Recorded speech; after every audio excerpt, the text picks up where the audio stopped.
आज के इस विशाल जनसभा में मंच पर उपस्थित मेरे बहुत ही अजीज छोटे भाई, जिनको मैंने बचपन से बढ़ते हुए देखा है, ऐसे यहाँ के लोकप्रिय प्रत्याशी श्री चेतन सिंह बरागटा जी,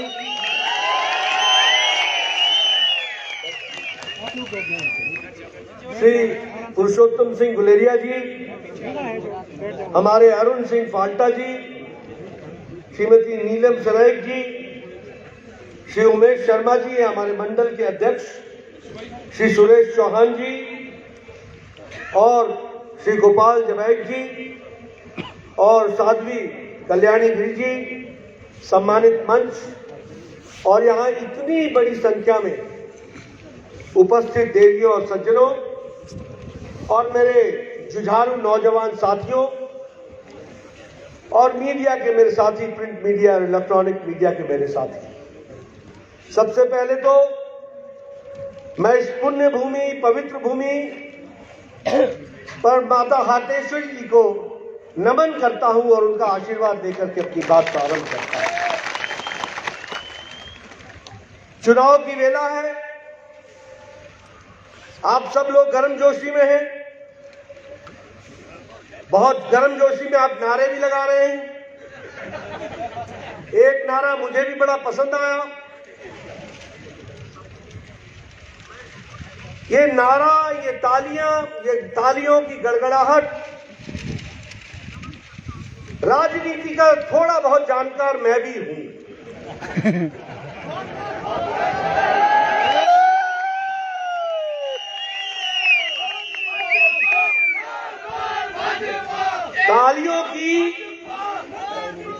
तालियों की गड़गड़ाहट से मैं पता लगा लेता हूं कि यहां का मूड क्या है।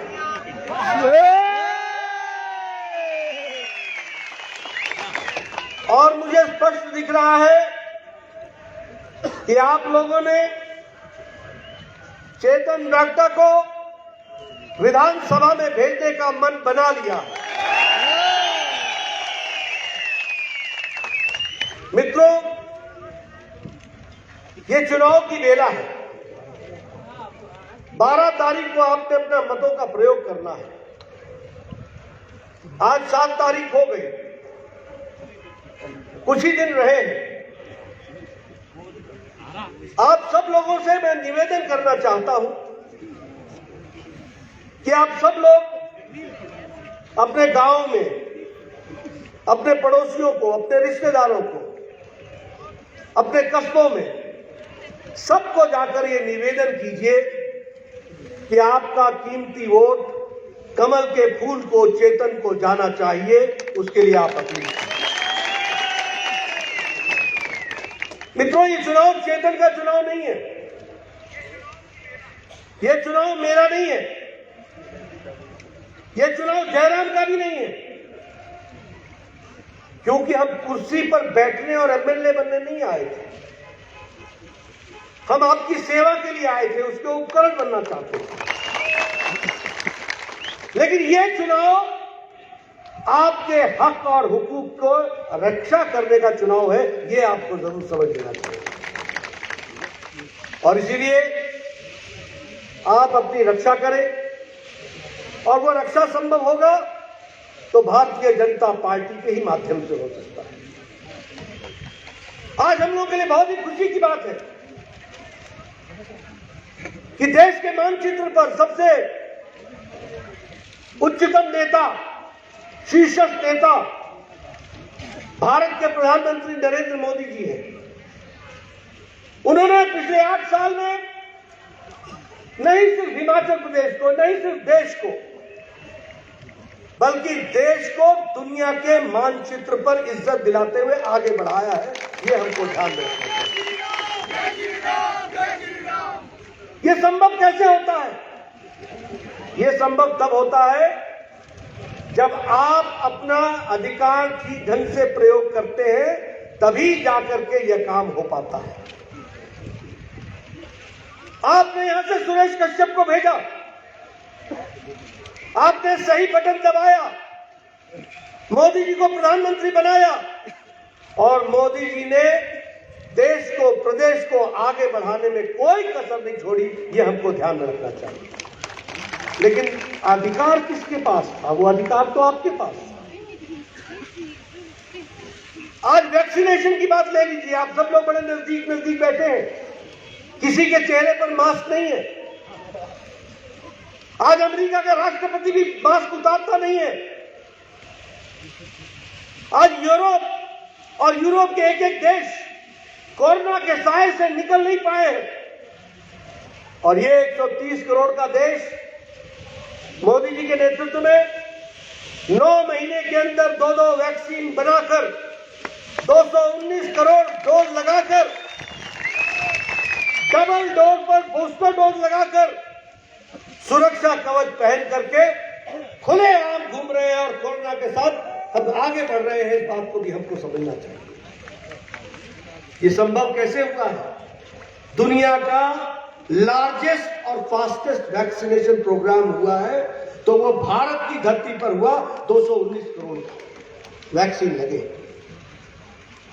हमने 100 देशों को वैक्सीन दिया भी, 40-48 देशों को हमने मुफ्त वैक्सीन दी, 2.5 करोड़ वैक्सीन मुफ्त दे दी। अब भारत मांगने वाला नहीं है, देने वाला भारत बन गया है। ये भी हमको समझना चाहिए। अगर हम बात करें यूक्रेन के युद्ध की, 32,000 हमारे बच्चे फंस गए थे यूक्रेन में। कौन सा देश है जो अपने बच्चों को लेकर के आया? कौन सा देश? और कोई देश है क्या? ये भारत के प्रधानमंत्री जी की शख्सियत को बताता है कि नहीं बताता है? उन्होंने पुतिन को फोन किया, उन्होंने ज़ेलेंस्की को फोन किया और युद्ध को रुकवाया और भारत के बच्चे तिरंगा झंडा लेकर के 32,000 बच्चे भारत वापस आए। मोदी जी को जय श्री राम, जय श्री राम, जय श्री राम। मित्रों, ये जो आपके मोबाइल में सिम है ना, सिम कार्ड, ये कभी भारत खरीदता था। आज भारत दुनिया को बेच रहा है। ये मोबाइल प्रोडक्शन भारत दुनिया में दूसरे नंबर पर खड़ा है। आज भारत स्टील में, इस्पात में दूसरे नंबर पर खड़ा है। आज सौर ऊर्जा में भारत 5वें नंबर पर खड़ा है। आज भारत विकास की दृष्टि से नई छलांग लगा रहा है और ये कोरोना काल में, यूक्रेन के युद्ध काल में जब सारी अर्थव्यवस्थाएं लड़खड़ा गई हैं तो भारत ब्रिटेन को पछाड़ करके 5वें नंबर की अर्थव्यवस्था बन गया है। ये भी हमको ध्यान में रखना है। इसलिए मित्रों, सवाल सिर्फ चेतन राक्ता का नहीं है, सवाल इस प्रदेश के विकास का भी है। और इसलिए मैं कहता हूं कि डबल इंजन की सरकार चाहिए हमें। और डबल इंजन की सरकार जब जब नहीं रहती है तो विकास रुक जाता है। पहिया एक निकल जाए तो गाड़ी लड़खड़ा जाती है। और सिर्फ कहने के लिए नहीं कह रहा हूं मैं। 2002 में अटल जी ने मनाली में सुरंग बनाने के लिए शिलान्यास किया था। 2004 में हमारी सरकार चली गई। 2004 से 2014 10 साल मनमोहन सिंह प्रधानमंत्री रहे। मात्र 1300 मीटर सुरंग बनी, 1300 मीटर। अटल जी ने मुझसे पूछा था कि वो जो मैंने पत्थर वहां लगाया था उसका क्या हुआ। मैंने कहा काम रुक गया है। तो उन्होंने कहा था कि वो पत्थर मेरे सीने पर पत्थर है।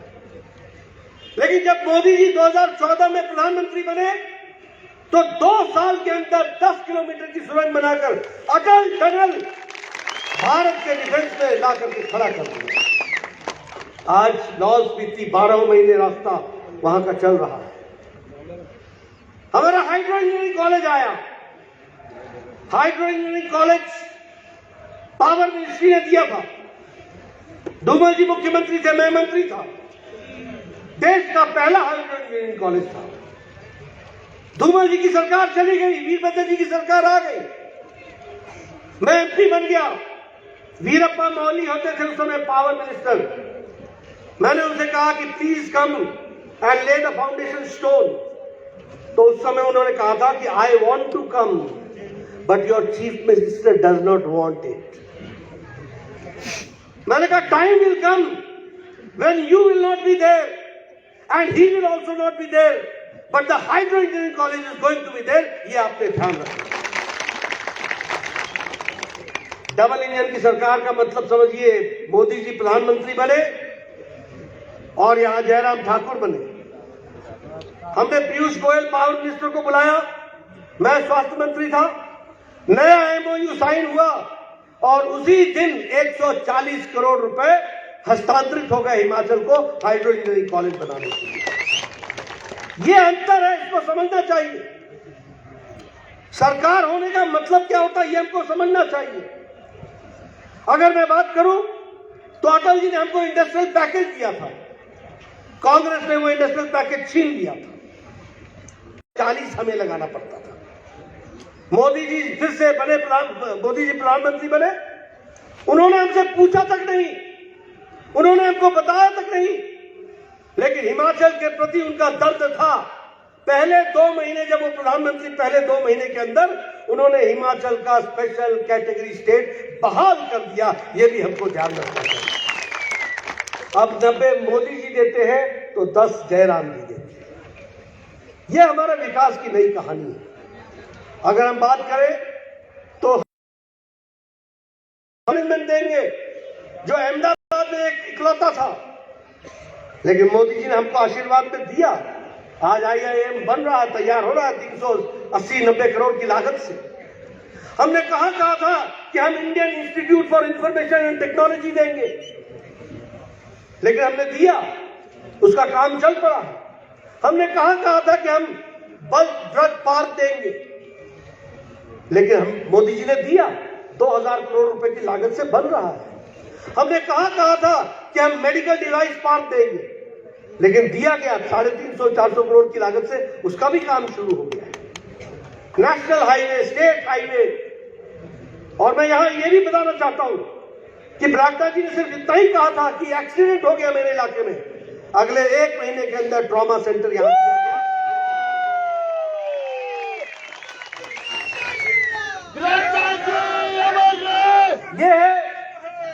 ये है डबल इंजन की सरकार। ये है लोगों को सशक्तिकरण करने का मतलब। और मैं यहां ये भी कहना चाहूंगा कि जब मैं कहता हूं कि ये चुनाव चेतन का नहीं है, ये आपका चुनाव है, तो इसलिए कहना चाहता हूं कि मोदी जी और जयराम जी ने हिमाचल के आम आदमी को मजबूत बनाया है और उनके हक हकूक को रक्षा की है, वो भी हमको समझना चाहिए। आज प्रधानमंत्री गरीब कल्याण अन्न योजना में 80 करोड़ की जनता को 5 किलो गेहूं या 5 किलो चावल, 1 किलो दाल दिया जा रहा है कि नहीं दिया जा रहा है? दिया जा रहा है कि नहीं दिया जा रहा है? और उसमें से 28 लाख लोग हमारे हिमाचल के 28 लाख परिवार है, 28 लाख लोग हैं जिनको ये सुविधा दी जा रही है, ताकि कोई भूखा ना सोए, किसी को अन्न की कमी ना रहे। मैं यहां ये भी कहना चाहता हूं कि लगभग जहां 12 करोड़ इज्जत घर बनाए गए, शौचालय बनाए गए, वहीं यहां हिमाचल में 1,90,000 शौचालय बने। इसका मतलब 1,90,000 परिवार खुले में शौच जाते थे। महिलाओं को प्रतिदिन, जिसको कहते हैं कि महिलाओं की इज्जत के प्रति एक बहुत बड़ा प्रश्न था। सारे देश में 12 करोड़ और हिमाचल प्रदेश में 1,90,000। मोदी जी ने सबके घरों में शौचालय बनाकर इज्जत घर दिया, इज्जत दी और ताकत दी। इस बात को भी हमको समझना चाहिए। मैं जब MLA होता था और मैं 15 साल MLA रहा, 2 बार मंत्री रहा, तो BDO मेरे यहां आया करता था, कहता था सर 2 पंचायतों में 1 घर मिला है इंदिरा आवास का, आपको बताइए किसको देना है। तो मैं हंसते हंसते बोलता था तू ही रख ले यार, एक घर लेके करूंगा। और उसमें भी सुनिए क्या राजनीति थी कि ये इंदिरा गांधी जी कुछ अपना पैसा छोड़ गई थी, उससे इंदिरा आवास योजना चल रहा है। मैंने कहा वाह रे वाह, इंदिरा जी पैसा छोड़ गई, सरकारी योजनाओं को भी अपने नाम तो किया ही किया, और उसका जिसको कहते हैं उसकी खुशी भी अपने साथ जोड़ ली। आज मुझे खुशी होती है ये बताते हुए कि 3,61,00,000 मकान बने हैं, और यहां भी 28,500 मकान एक पुष्ट में बने हैं, पक्के मकान बने हैं। मुझे याद है बरागटा जी हो चाहे हमारे साथी हो, सब लोग हो, मैं स्वास्थ्य मंत्री था, मेरे पास आते थे, कहते थे इसको 1 लाख रुपए चाहिए, इसका स्टंट लगना है, इसको 2 लाख रुपए चाहिए, इसका बाईपास होना है, इसको 2.5 लाख चाहिए, 3 लाख चाहिए, इसका किडनी का ऑपरेशन है, इसका लीवर का ऑपरेशन है। और मैं कहता था देखो इतना तो नहीं दे सकूंगा, चलो 75,000 दे देते। मुझे भी बड़ा बुरा लगता था कि क्या मैं व्यापारी हूं, ये कोई कीमत की लगाई जा सकती है, उसकी जान की कीमत लगी हुई है, लेकिन मैं नहीं कह सकता था। आप लोगों के आशीर्वाद से डबल इंजन की सरकार बनी, मोदी जी ने मुझे स्वास्थ्य मंत्री बनाया, और उन्होंने कहा कुछ बड़ा सोचो, और बड़ा सोचा गया। भारत में 11,74,00,000 परिवार जो गरीब हैं, 50 करोड़ लोग जो गरीब हैं, उनको आयुष्मान भारत में जोड़ा गया, और 5 लाख रुपए सालाना उनको हेल्थ का कवर दिया गया। नड्डा जी और जय श्री राम, जय श्री राम। और ये 5 लाख सालाना, ये 5 लाख सालाना मतलब आपने अगर 2022 में उसका इस्तेमाल कर लिया तो 2023 में आपको फिर से 5 लाख रुपए आपके स्वास्थ्य के लिए खड़ा है। और जयराम जी भी पीछे नहीं रहे, उन्होंने भी हिमाचल हिमकेयर चलाया, और जहां हमने हिमाचल प्रदेश में 4,70,000 परिवारों को जोड़ा, तो जयराम जी ने 5,30,000 लोगों को जोड़ करके हिमकेयर से जोड़ दिया और सबको कार्ड दे दिया। मैं सही बोल रहा हूं कि नहीं बोल रहा हूं? सही बोल रहा हूं कि नहीं बोल रहा हूं? बोल रहे। आप बताइए, किसान सम्मान निधि का 2,000 मिला कि नहीं मिला? मिला कि नहीं मिला? मिला। एक समय था कि एक प्रधानमंत्री कहते थे कि जब मैं 100 रुपए भेजता हूं तो 85 पैसे पता नहीं किस हाथ में फंस जाते। यहाँ मोदी जी 31 मई को आए थे, 8 साल की खुशियां मनाई गई थी। वहां से उन्होंने एक बटन दबाया था और किसान सम्मान निधि की 11 करोड़ के लोगों के लिए 11वीं किस्त दी थी। एक बटन दबाया था और 15 सेकंड के अंदर 11 करोड़ किसानों के खाते में 2-2 हजार रुपए पहुंच गए। तो ये विकास की एक नई कहानी लिखी थी। मित्रों, एक समय था कि आप पानी के लिए तरसते थे। आज हर घर जल मिशन में लगभग 96% लोगों के घरों में पानी पहुंचा दिया गया है, और जो बचा है उसको भी पहुंचा दिया जाएगा। ये बदली है कि नहीं बदली है तस्वीर? बदली है ये। बदली है कि नहीं बदली है? बदली है। एक जमाना था लोग बावड़ी में जाया करते थे। एक जमाना था जब छोटे छोटे पोखर बनाए जाते थे, और आज जमाना ये आ गया कि जिस घर में जाओ एक नहीं 3-3 वॉशरूम है, 3-3 बाथरूम। यह है विकास की कहानी। इसलिए विषय चेतन का नहीं है, ये आपके अपने हितों की रक्षा का है, चुनाव है। इसको आपको समझना होगा, इसको आपको जानना होगा। अब मैं यहाँ की भी कहानी सुनाना चाहता हूँ। हमारे चेतन भाई ने सभी लोगों को बहुत इज्जत दी है, अच्छी बात है, देनी चाहिए।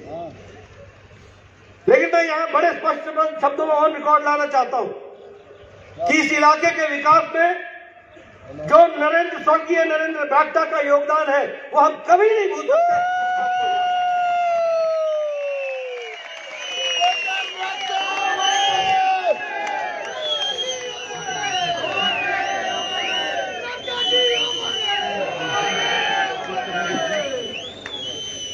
मैंने उनको विकास करते देखा है।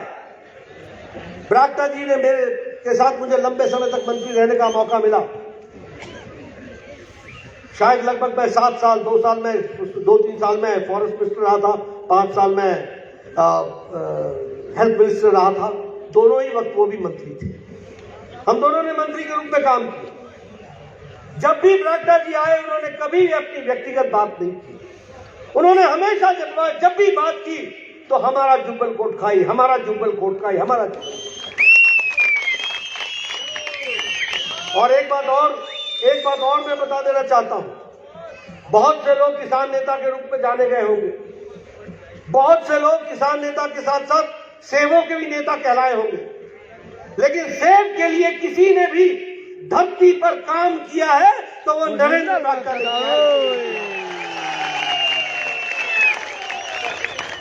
किया है। ये एंटी हेल गन, ये एंटी हेल नेट, इसकी चर्चा करो तो बरागटा जी की तस्वीर सामने आ जाती है। ये बताता है कि उनके मन में कितना दर्द था।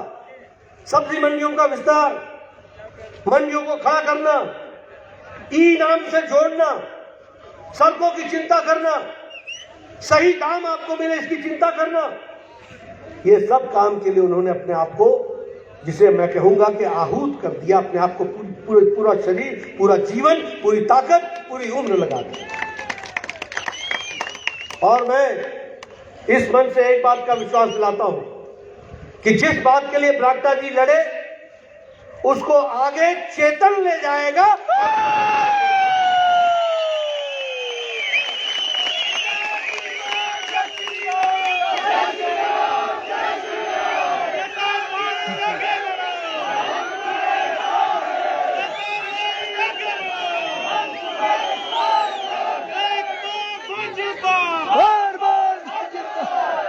इसलिए जब मैं कह रहा हूं कि चेतन आगे ले जाएगा, मैंने इसको बचपन से देखा है। नौजवान है, मन की ठान के जो चलते हैं करके हटते हैं।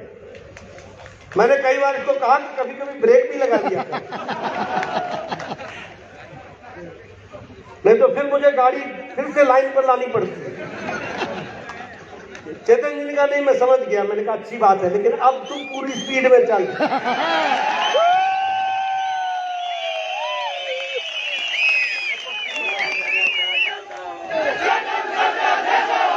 अब ब्रेक मत लगाना, अब स्पीड का एक्सीलरेटर दबाना। जब लगाना होगा तो मैं बता दूंगा कि थोड़ा हौले हौले करना। लेकिन मैं यहां ये कहने आया हूं कि जहां ये आपके हक हुकूक की लड़ाई है, वहां आपको ये विश्वास दिलाने में आया हूं कि आपकी हकों की लड़ाई चेतन बहुत अच्छे ढंग से लड़ेगा और वो आगे ले जाएगा।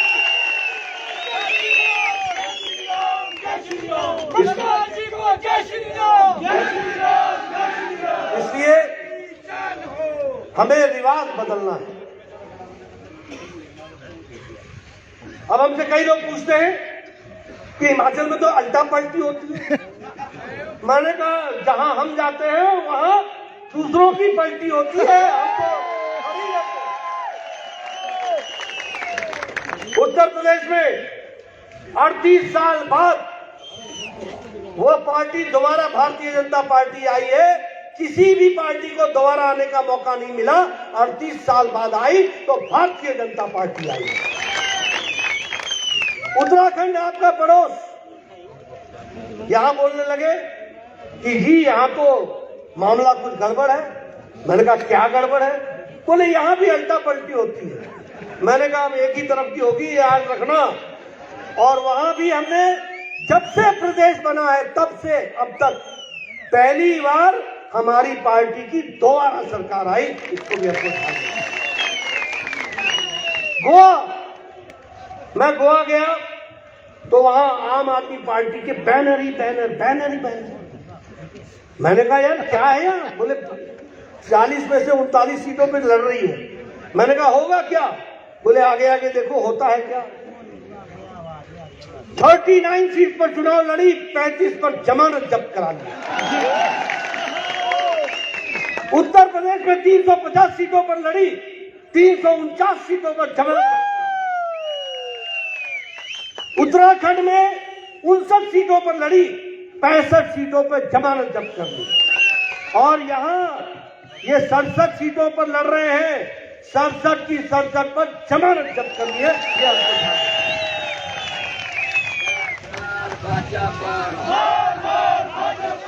और इसलिए कांग्रेस पार्टी को भी यह स्पष्ट संदेश आप दे दो कि रिवाज बदल रहा है, राज नहीं बदल रहा है। हम दोबारा आएंगे, आपके आशीर्वाद से आएंगे, आपकी ताकत से आएंगे। इसलिए आपको मैं निवेदन करना चाहता हूं, एक अंत में चेतन जी के लिए एक और बात कह के जाना चाहता हूं। देखिए, चुनाव को हल्के में मत लेना। आपके भविष्य चेतन के हाथ में सुरक्षित है। 12 तारीख तक 12 तारीख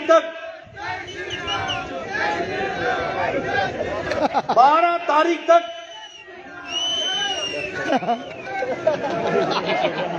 भैया अभी सूर्यास्त नहीं हुआ है।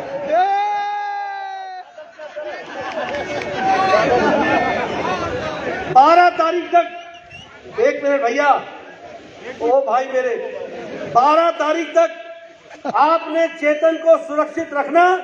12 तारीख के बाद ये आपको सुरक्षित रखेगा। और अंत में एक बात और कहता हूं, राजनीति को समझने वाले अच्छे से समझ लेना, चेतन को आगे बढ़ाओ, बाकी आगे बढ़ाना।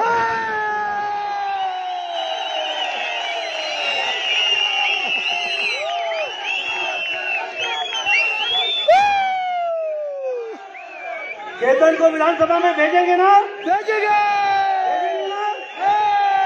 किसी से आवाज नहीं आई, भेजेंगे से आवाज नहीं आई। बहुत बहुत धन्यवाद। भारत माता की, भारत माता की, भारत माता की, बहुत बहुत धन्यवाद। भारत माता की बहुत बहुत धन्यवाद आदरणीय अध्यक्ष।